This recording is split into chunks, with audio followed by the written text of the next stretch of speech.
طيب انا عرفت ان انت كمان بتعمل حاجه حلوه جدا، وهي استشارات تسويقيه وكورسات ماركتنج. حقيقي.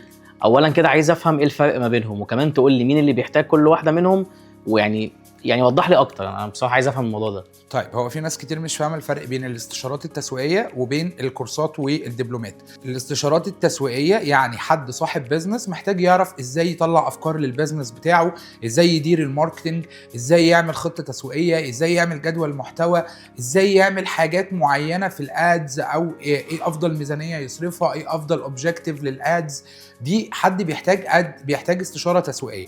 اما الناس اللي عاوزه تشتغل في الماركتنج بايديها، اللي عايزه تخش المجال، او حد عنده بيزنس وعاوز يعمل التكنيكال ماركتنج لنفسه، يدير اعلاناته بنفسه او يكتب محتوى او يعمل ديزاينز او كده، دول اللي بياخدوا كورسات ودبلومات. واحنا الحمد لله بنعمل الحاجتين، وبالذات في الاستشارات التسويقيه دلوقتي اللهم لك الحمد بنشتغل مع الوطن العربي كله تقريبا، مع يعني ناس كتير قوي عندها بيزنس بنساعدها جدا في موضوع الاستشارات التسويقيه دي.